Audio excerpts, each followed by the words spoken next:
Il existe des histoires qui semblent lointaines, mais qui, au fond, sont des miroirs de ce que nous vivons chaque jour.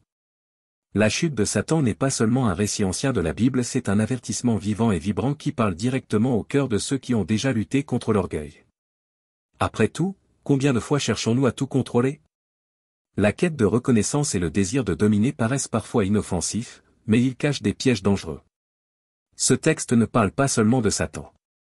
Il parle de choix. De ce moment où nous nous regardons dans le miroir et devons décider si nous allons nous abandonner à Dieu ou emprunter la voie de l'autosuffisance. Satan a choisi de s'exalter, et les conséquences de cette décision résonnent encore aujourd'hui.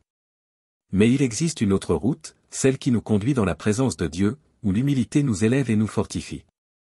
Si vous avez déjà ressenti le poids de l'orgueil ou remarqué comment de petites graines de vanité peuvent silencieusement grandir, sachez que ce texte vous mènera à une réflexion profonde. La Bible est claire, il existe des leçons spirituelles cachées même dans les moments les plus sombres. Et celui qui est prêt à apprendre trouvera dans l'histoire de Satan une boussole pointant vers le bon chemin. La création de Satan. Dès le commencement, la Bible révèle que Dieu a créé toutes choses avec perfection et Satan n'a pas fait exception. Il fut formé comme un chérubin oint, rempli de sagesse et de beauté, éblouissant même les cieux. Imaginez un être dont la présence rayonnait d'éclat, une création si magnifique qu'on pourrait la comparer à un joyau rare, brillant intensément devant le trône de Dieu. Ézéchiel en donne une description qui nous permet presque de visualiser Satan comme un chef-d'œuvre divin, plein de détails qui soulignent sa proximité avec le Créateur. Mais il est intéressant de noter comment, même entouré de tant de gloire, le scénario prend une tournure inattendue. Satan ne jouissait pas seulement de la présence de Dieu, mais il occupait un rôle crucial dans les cieux. En tant que chérubin, il avait accès aux lieux les plus sacrés, marchant parmi les pierres de feu, symbole de l'environnement céleste. Il était un être de premier plan, ce qui nous rappelle que, souvent, les grandes positions peuvent nous exposer à de grands défis. Combien de fois voyons-nous des personnes qui, après avoir beaucoup accompli, finissent par s'éloigner de leurs racines? Satan, malgré sa position élevée, était sur le point de connaître cette déconnexion. Ce début, aussi glorieux qu'il paraisse, nous rappelle que la sagesse et la beauté, sans humilité, peuvent devenir des pièges. Satan fut créé parfait, mais au sein de cette perfection se trouvait un choix, rester proche de Dieu ou se tourner vers lui-même. L'histoire ne fait que commencer, et comme beaucoup de leçons bibliques, elle se déroule de manière à nous faire réfléchir sur la puissance des décisions que nous prenons. Et cette réflexion nous conduit directement au point suivant. L'origine du mal. Le mal n'est pas apparu en dehors du contrôle de Dieu, mais dans le cœur de quelqu'un qui avait déjà expérimenté la plénitude céleste. Satan, entouré de gloire et de beauté, a commencé à se regarder plus qu'il ne regardait Dieu. C'était comme quelqu'un qui, en s'admirant dans le miroir, se persuade qu'il mérite plus que ce qu'il a déjà. L'orgueil a germé dans son cœur, et soudain, son objectif a changé. Chercher à s'élever au-dessus du Créateur est devenu sa quête. La Bible nous rappelle constamment que l'orgueil précède la chute, et dans le cas de Satan, cette vérité a retenti avec force. La beauté qui devait refléter la grandeur de Dieu est devenue un motif d'arrogance. Satan s'est regardé et a dit, « Je monterai au ciel, j'élèverai mon trône au-dessus des étoiles de Dieu. » Ce désir de prendre une place qui ne lui appartenait pas est devenu le point de rupture. Il est intéressant de voir comment cela se répète dans la vie de beaucoup lorsque l'autosuffisance s'installe, la chute n'est souvent qu'une question de temps. Combien de fois voyons-nous des leaders, des artistes ou même des amis proches perdre tout simplement parce qu'ils n'ont pas reconnu leurs limites? Cette histoire nous avertit puissamment, le mal naît dans de petites graines d'orgueil, nourries jour après jour. Cela ne se produit pas d'un seul coup, mais grandit subtilement. Prendre soin de son cœur est essentiel, et la Bible nous enseigne que l'humilité et la vigilance nous protègent de suivre le même chemin. Satan a choisi de s'exalter, mais le résultat de ce choix n'a pas été celui qu'il espérait. Et c'est ici que la rébellion commence à prendre forme. La rébellion dans le ciel. La rébellion de Satan n'a pas été silencieuse ni discrète. Il ne s'est pas seulement corrompu, mais a entraîné avec lui un tiers des anges du ciel. Imaginez l'impact d'une révolte éclatant au milieu de l'harmonie céleste. Ésaïe et Ézéchiel décrivent cette scène presque comme une mutinerie cosmique, une tentative audacieuse de s'emparer du trône de Dieu. L'orgueil de Satan l'a aveuglé, le poussant à croire qu'il pouvait s'égaler au Créateur. Mais, comme toujours, la fin de l'orgueil est la chute. Et cette chute n'était pas anodine. Les anges qui ont suivi Satan l'ont fait par choix. Fascinés par son éloquence et son charisme, ils furent attirés par la promesse de pouvoir et de liberté, une promesse creuse. Il est curieux de voir combien de fois, dans nos vies, des gens sont séduits par des discours qui semblent offrir quelque chose de meilleur, mais qui mènent finalement à la ruine. Le récit biblique nous rappelle que, peu importe à quel point une rébellion semble attrayante, lutter contre Dieu ne se termine jamais bien. La réponse de Dieu fut immédiate. Satan et ses partisans furent chassés du ciel, rappelant vivement qu'il n'y a pas de place pour l'orgueil devant le trône divin.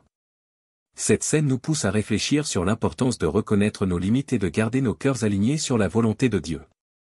Cette rébellion a ouvert un nouveau chapitre, et la chute de Satan a eu des conséquences qui résonnent encore aujourd'hui. La chute de Satan.